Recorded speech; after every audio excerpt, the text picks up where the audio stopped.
Aqui novamente eu, Samuel, médico do SAMU e preceptor do internato de vocês. Vamos para a nossa segunda aula de suporte avançado de vida.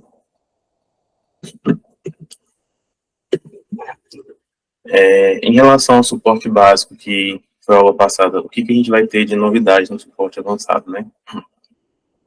Então, vai ser a monitorização com desfibrilação manual, já o controle das vias aéreas através da via aérea definitiva, que aí a gente tem os dispositivos extraglóticos e intraglóticos, já o acesso venoso com a administração das drogas e os diagnósticos diferenciais para a gente tentar reverter a causa da parada, né, que são, no caso, os 5Hs e os 5Ts. Eu vou explicar mais detalhadamente à frente.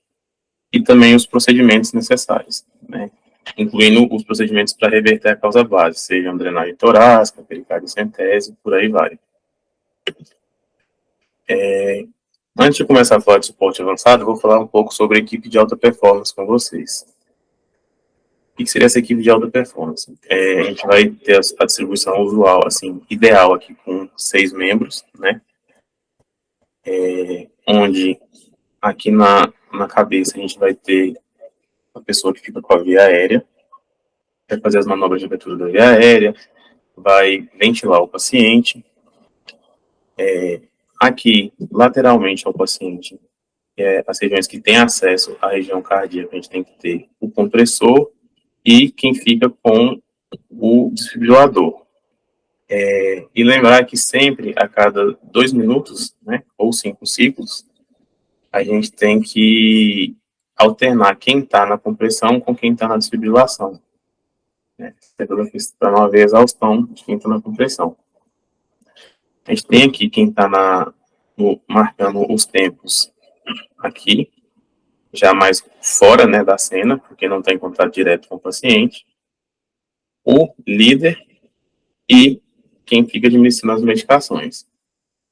Vamos falar um pouco sobre a função do líder. Então, ele vai organizar o grupo, monitorar a ação de cada membro da equipe, dando assistência, ele treina e orienta. Então, o líder, ele pode fazer pequenas correções, por exemplo, se tiver um colega massageando de forma inadequada, numa frequência muito rápida, ele orientar quem está ventilando.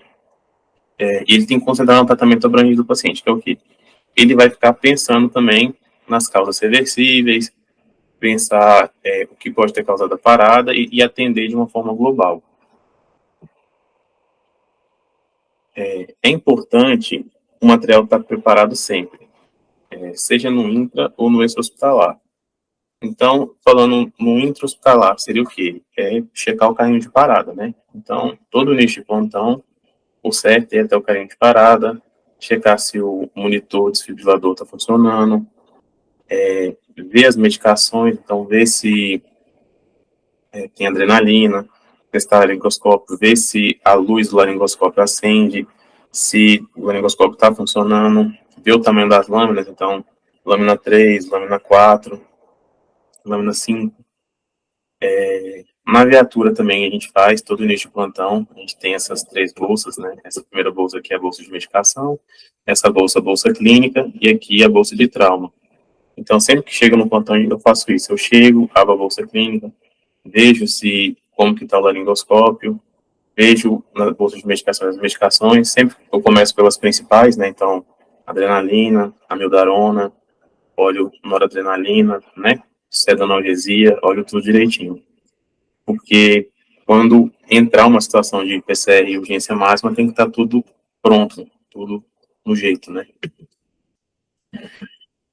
Da mesma forma que no suporte básico a gente começou pelo CAB, né, a gente vai começar também pela circulação aqui.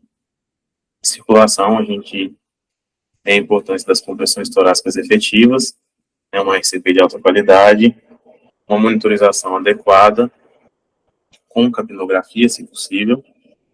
Vou falar mais adiante da importância da capnografia e administração das drogas e fluidos. Entre as drogas, vamos começar primeiro pela adrenalina, né, a principal droga da parada cardíaca. Ela tem uma ação agonista alfa e beta. a ação que a gente deseja na PCR é a ação alfa, que é a ação de aumento da resistência vascular sistêmica, de vasoconstrição. Essa ação vai ser importante porque ela vai redirecionar o fluxo sanguíneo tanto para o cérebro quanto para o miocárdio. E também a gente tem que lembrar que ela tem a ação beta-1, que já é uma ação na musculatura cardíaca, que é uma ação menos desejada, né? Que ela vai aumentar a frequência, aumentar o consumo de O2. Em relação à adrenalina, a gente vai ter uma diferença entre os dois principais situações do suporte avançado. Então, nos ritmos chocáveis, né, FVTV, a gente inicia após o segundo choque, a adrenalina, sempre na dose de 1 miligrama a cada 3 a 5 minutos. Nos ritmos de AS para sistolia, a gente vai iniciar, assim que o acesso estiver disponível, 1 miligrama a cada 3 a 5 minutos. A mildarona é a segunda droga que eu vou falar. Ela é utilizada no ritmo chocável refratário, né? Então, após o terceiro choque, sendo a primeira dose de 300 miligramas em bolos e a segunda dose de 150 miligramas em bolos.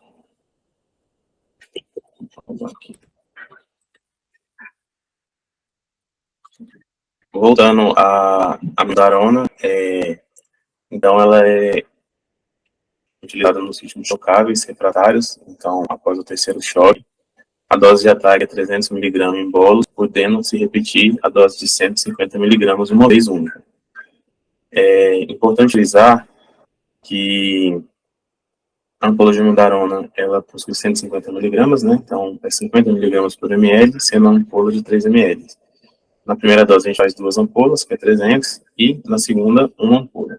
Lembrando que todas as drogas na PCEG são administradas em bolos, seguidos de um flush e elevação do membro. A terceira droga é a lidocaína.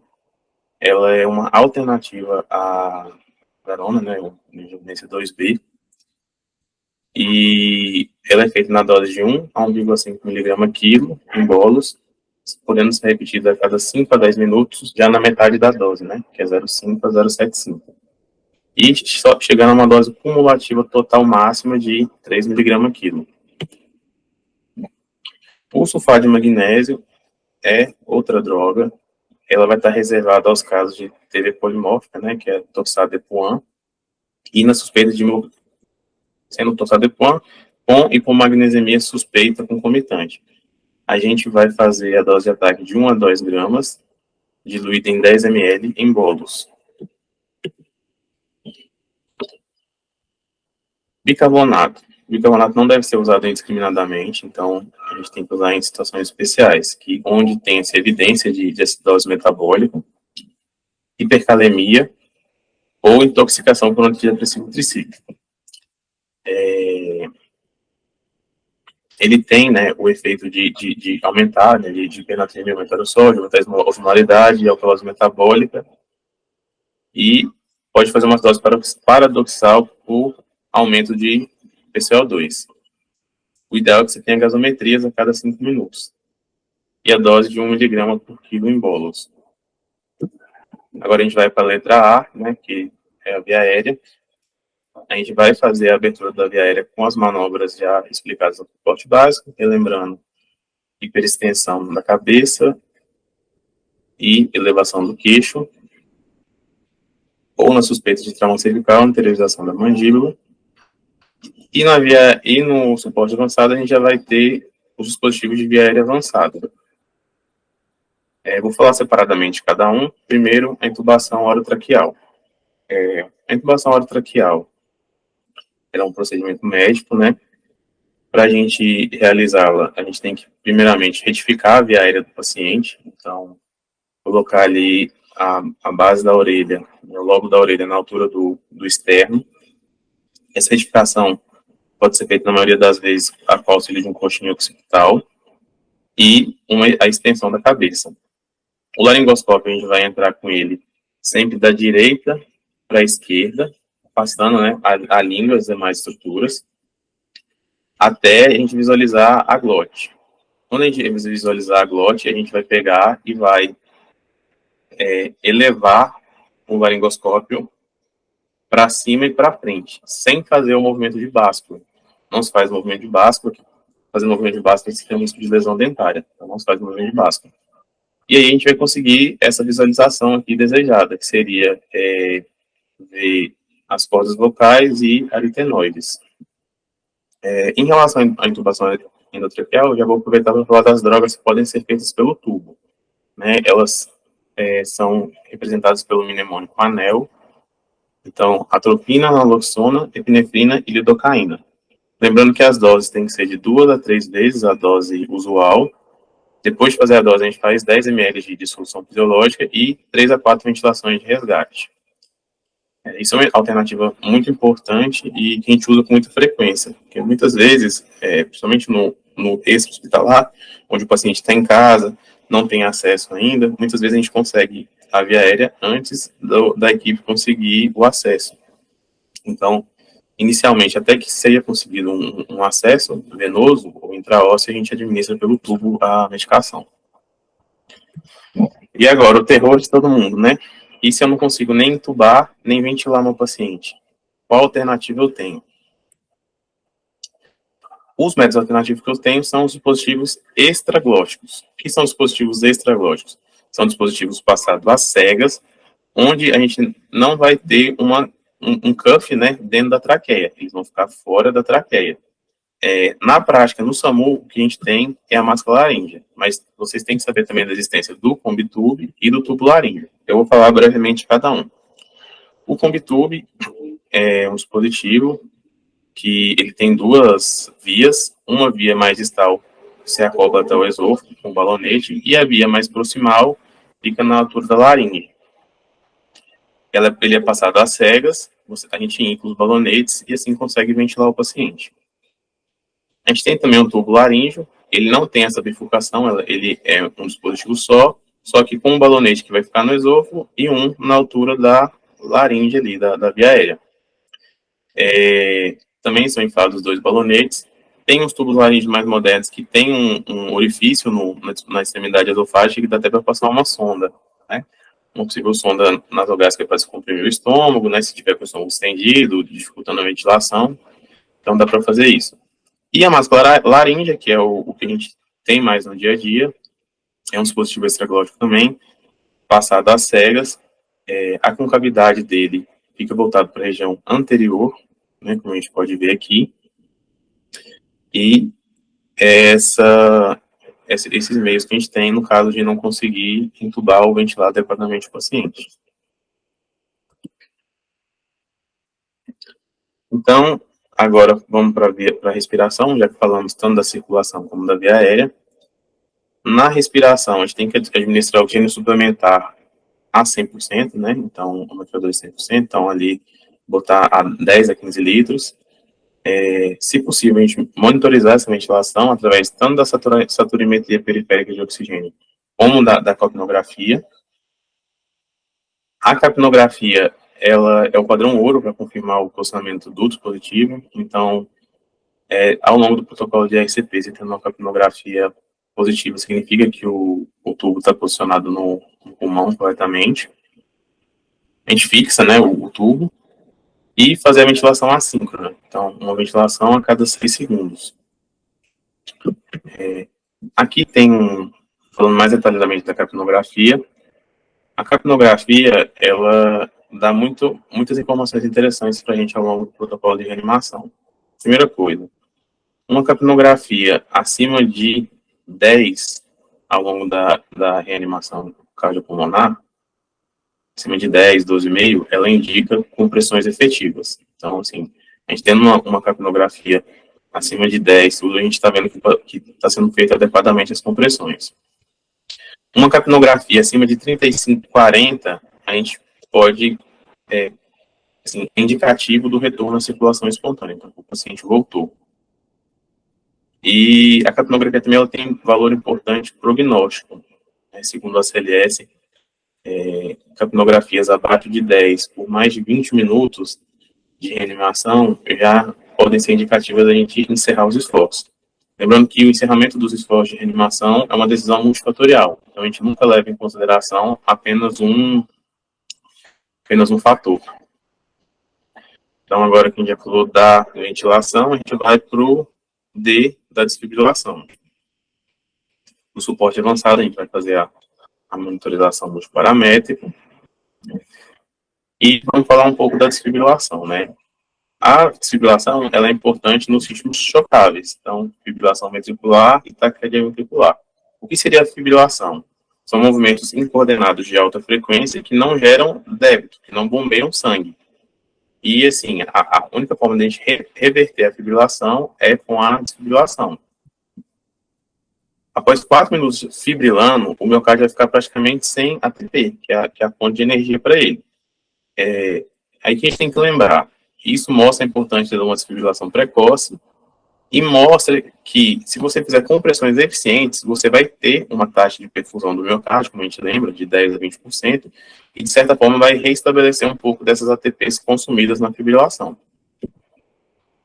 A desfibrilação ela pode ser feita através de dispositivo implantável, que é o CDI, né, que é implantado em pacientes que têm risco para arritmias malignas, e no momento que a pessoa entra em fibrilação, ele detecta e dispara o choque. E os dispositivos manuais semiautomáticos, os nossos monitores multiparamétricos, e o DEA, que é totalmente automático, ele mesmo faz a leitura do ritmo, ele mesmo desfere o choque. Aqui a gente tem um exemplo do funcionamento do CDI, que é um dispositivo, o cardiofibrillador implantável, né? O paciente está tranquilo ali e tudo, tem um mal súbito, degenera para uma taquicardia ventricular, uma fibrilação ventricular em sequência, e o cardiofibrillador implantável vai e dá um choque. Ele detecta, dá um choque, e o paciente retorna para o ritmo sinusal.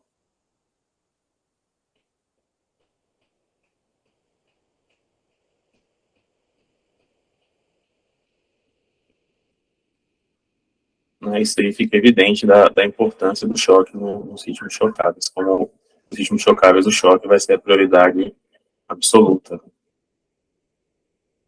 Inclusive antes das drogas da via aérea. No ritmo chocável, a prioridade absoluta é choque. Choque com pressão. Então, falando mais detalhadamente sobre a desfibrilação, 15 quilos, o nível de energia vai variar. A gente sendo um aparelho monofásico, vai ser 360 joules, o bifásico, 120 a 200 joules. Lembrando da gente seguir a determinação do fabricante. Se não tiver determinação do fabricante explícita, a gente vai fazer com a carga máxima do aparelho.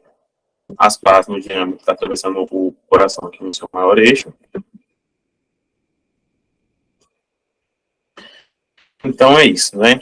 A gente falou aqui, então, do CABD do suporte avançado, e agora a gente vai dividir o suporte avançado nos seus dois principais ramos, que são os ritmos chocáveis e os ritmos não chocáveis. Os ritmos chocáveis, a gente vai falar detalhadamente, são fibrilação ventricular e taquicardia ventricular sem pulso, e os não chocáveis, a sistolia e a atividade elétrica sem pulso, a ESP. Vamos começar pelos chocáveis. Então, na fibrilação ventricular, a gente não tem atividade contrátil, obviamente, o coração apenas fibrila. Não tem débito cardíaco, não tem pulso. A gente não consegue identificar na fibrilação ventricular nem onda P, nem QRS, é um ritmo totalmente anárquico e desordenado. Cerca de 85% das mortes súbitas são por fibrilação ventricular. Aqui um exemplo de fibrilação ventricular fina, e muitas vezes, dependendo do ganho que você tiver no monitor, pode ser confundido com uma assistolia. Então, muitas vezes na suspeita, a gente aumenta o ganho para ver melhor. Taquicardia ventricular. A taquicardia ventricular pode ser um ritmo de parada, então uma taquicardia ventricular sem pulso, ou pode ser uma taquicardia ventricular com pulso, que vai ser uma taquiarritmia. Se tiver pulso, a gente vai seguir conforme o algoritmo das taquiarritmias. Então, vocês têm aula de taquiarritmia, e vai seguir conforme o algoritmo das taquiarritmias. Se for sem pulso, a gente vai seguir aqui no algoritmo de parada cardíaca em ritmo chocável. A taquicardia ventricular pode ser monomórfica, onde a gente tem os QRS com a mesma morfologia, ou polimórfica, onde a gente tem os QRS de morfologia diferente. Polimórfico ou torsade de Pointes. Na taquicardia monomórfica, o que a gente vai ter então? Vai ter um QRS alargado, sem onda P entre eles, com uma frequência cardíaca aumentada, usualmente acima de 150, e eles com a mesma morfologia entre si. A sistolia. A gente já falou dos ritmos chocáveis, agora vamos mostrar os ritmos não chocáveis, começando pela sistolia. Na sistolia, a gente vai ter um traçado isoelétrico ao eletro, né, a linha reta. Tem que sempre fazer diagnóstico diferencial com a fibrilação fina. E o que é importante na sistolia é a gente fazer o protocolo da linha reta, né, que tem aquele mnemônico, protocolo de cagada, que é checar os cabos, então as conexões, ver se as conexões estão todas certas, checar os ganhos, então muitas vezes a gente aumenta o ganho para poder ver, e as derivações, mudar as derivações. E como a gente vai estar falando de ritmos não chocáveis, a importância na verificação da causa, que são os 5Hs e os 5Ts. Eu vou falar mais adiante sobre as causas detalhadamente. E mesma coisa que a gente tem que lembrar dos ritmos não chocáveis, a administração de epinefrina o quanto antes. Então vamos lá. Aqui é o AESP, que é atividade elétrica sem pulso. É um ritmo elétrico organizado, porém sem contratilidade do coração. Aqui uma AESP que evolui para uma sistolia. E agora os 5H, os 5Ts que eu tinha falado anteriormente, né? São os diagnósticos diferenciais da parada. Então, a gente descobrir a causa da parada, que realmente levou o paciente a parar. As duas primeiras causas são as mais frequentes, então, hipovolemia e hipóxia, né? Então, se numa suspeita de hipovolemia, a gente tem que tratar a hipovolemia, né? Fazer reposição volêmica com cristalóides. Na hipóxia, o ideal é fazer uma ventilação com guéria definitiva, IO2 a 100%. Em caso de suspeita de parada por acidose, repor bicarbonato. Hipohipercalemia, corrigir, então, no caso de hipercalemia, fazer o gluconato de cálcio para estabilizar a membrana cardíaca. No caso de hipo, repor o potássio. Caso de hipotermia, aquecer. E aí, as demais causas. Trombose coronária, após o paciente retornar à circulação espontânea, já fazer pedido de hemodinâmico ou trombolizar. No TEP, a trombólise. Pneumotórax, fazer a descompressão por pulsão, né? Drenar o tórax. Os tóxicos, então, fazer os antídotos. Então, por exemplo, no caso de intoxicação por opioide, fazer a naloxona, intoxicação por benzodiazepina, flumazenil. Em caso de tamponamento cardíaco, fazer a pericardiocentese, que é o tratamento provisório, e depois o tratamento definitivo é fazer a pericardiotomia mesmo, abrir o pericárdio e resolver, né? Aí é via cirúrgica. Via de acesso para infusão das drogas. Na parada, a via preferencial é a via periférica. Na impossibilidade de via periférica, o acesso intraósseo. E como alternativa, né, como eu já falei anteriormente, como ponte, a via endotraqueal até conseguir um acesso. A veia central, ela fica como última opção, ela é pouco indicada pela maior dificuldade técnica e pela maior demora, no geral, para ser feita. Então, assim, não vai ser via preferencial em uma parada cardíaca. Aqui a gente tem intervenções não recomendadas de forma rotineira na parada. Então, aqui, né, com classe de recomendação 3, nível de evidência B, atropina de rotina, para espistolia, então a gente não faz. Uso rotineiro de bicarbonato sem evidências de acidose também não faz. Rotineiro de cálcio sem evidência de hipercalemia também não é nível de evidência B. Uso rotineiro de fibrinolítico, também nível de evidência B. Uso de fibrinolítico, ele está indicado quando a gente tem uma síndrome coronariana aguda documentada e após o retorno da circulação espontânea. O uso de fibrinolítico no intra-PCR não melhorou o desfecho de mortalidade e ainda teve o agravo do risco aumentado de sangramento, tá? E o uso de marca-passo também, durante a parada, não é indicado. Aqui a gente vai falar sobre, resumidamente, sobre toda a aula que a gente vai iniciar a massagem, vai fornecer oxigênio, vai conectar um monitor desfibrilador. Se for um ritmo chocável, a gente vai seguir o algoritmo de parada cardíaca por ritmo chocável. Então, vai ser administrado o choque, lembrando a carga de 120 a 200 no desfibrilador bifásico, 360 no monofásico. Depois do choque, inicia prontamente as compressões. A gente nunca vai checar o pulso logo depois do choque, então tem que fazer mais um ciclo de 2 minutos. Feito o ciclo de 2 minutos, a gente vai checar novamente o ritmo, né? Se for o ritmo chocável, a gente já vai administrar a epinefrina. Então, lembrando que a epinefrina no ritmo chocável é após o segundo choque, na dose de 1 miligrama e de 3 a 5 minutos. Lembrando que sempre depois de fazer epinefrina, faz um flush de 10 ml e eleva o membro. Agora, também no ritmo chocável, a gente já vai considerar a via aérea avançada com capnografia.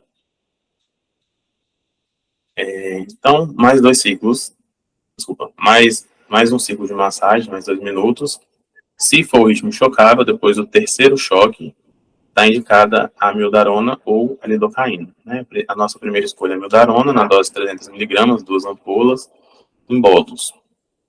E aí a gente vai começar a olhar possíveis causas reversíveis. Então, a gente falou desse braço direito, que é o ritmo chocável, vamos para o outro braço, que é o ritmo não chocável, né? A sistolia AESP.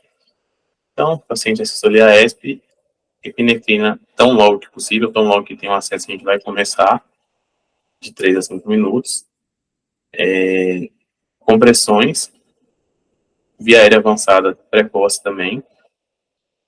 Se após, na hora de checar o ritmo, o ritmo não for chocável, seguir com as compressões e sempre procurando a causa base, né, as causas reversíveis. Então, o 5Hs e o 5T. Relembrando, hipovolemia, hipóxia, acidose, hipercalemia, hipotermia, pneumotórax, tamponamento cardíaco, toxinas, trombose coronária, que é infarto, e trombose pulmonar, que é o TEP.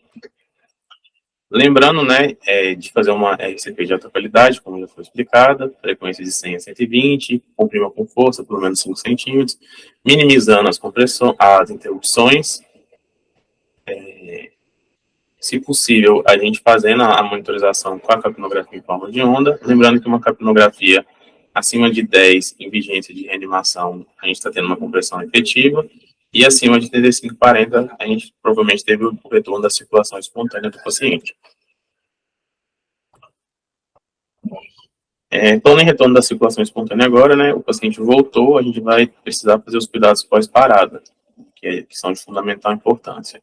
Então, o paciente voltou. Primeira coisa, a gente vai fazer o manejo da via aérea. Então, ver o posicionamento adequado do tubo, a gente vai ajustar a nossa ventilação mecânica. Então, se possível, colocar o paciente no ventilador, para ter uma saturação ali de 92 a 98, mantendo uma PaCO2 de 35 a 45, ou seja, não hiperventilar o paciente. A gente tem que fazer o controle dos parâmetros hemodinâmicos, então, objetivando uma pressão arterial média de pelo menos 65 e uma pressão sistólica de pelo menos 90. A gente pode obter isso como? Através de reposição volêmica com cristalóides, caso o paciente esteja hipotenso. Se, porventura, o paciente já tiver com sinais de congestão, de sobrecarga hídrica, a gente lança a mão de vasopressores. Então, a noradrenalina na dose de 0,1 a 0,5 miligrama quilo minuto, a dose de início, né? A primeira opção, noradrenalina. Temos alternativamente a adrenalina na dose de 0,1 a 0,5 micrograma quilo minuto e, alternativamente ainda, a dopamina na dose de 5 a 10 micrograma quilo minuto.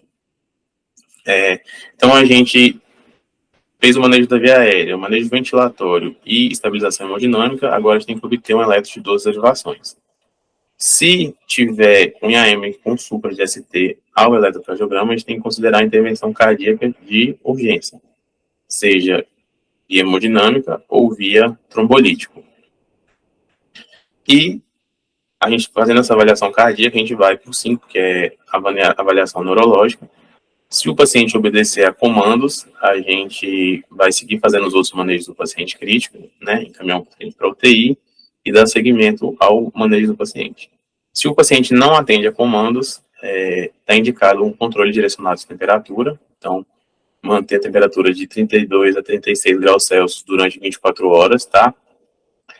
Está indicado uma tomografia de crânio, para a gente ver possíveis lesões decorrentes da encefalopatia hipóxica da parada, e monitorização com eletroencefalograma. E seguir os demais manejos para atendimento do paciente crítico.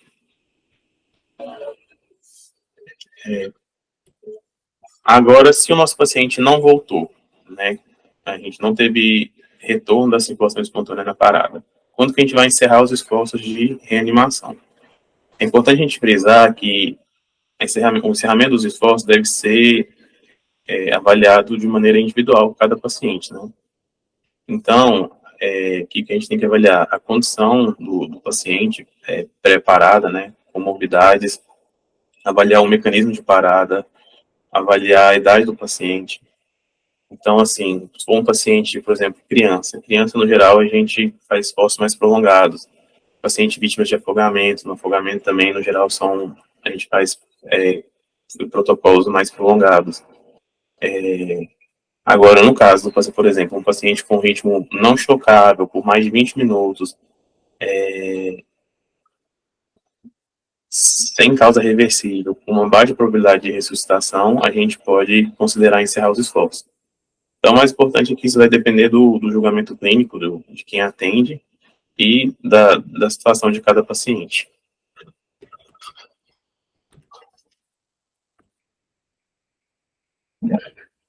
E um último adendo, né, a situação de PCR na grávida, né, é uma situação um pouco à parte, eu quero pelo menos comentar com vocês.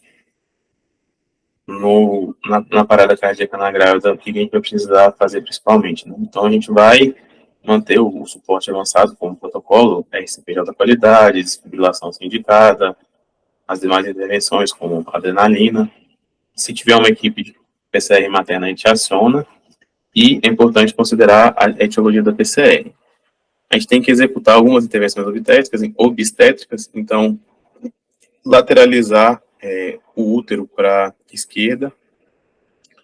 Ao a gente fazer o deslocamento uterino para a esquerda, a gente vai descomprimir a cava, os vasos da base e otimizar o retorno sanguíneo para o coração.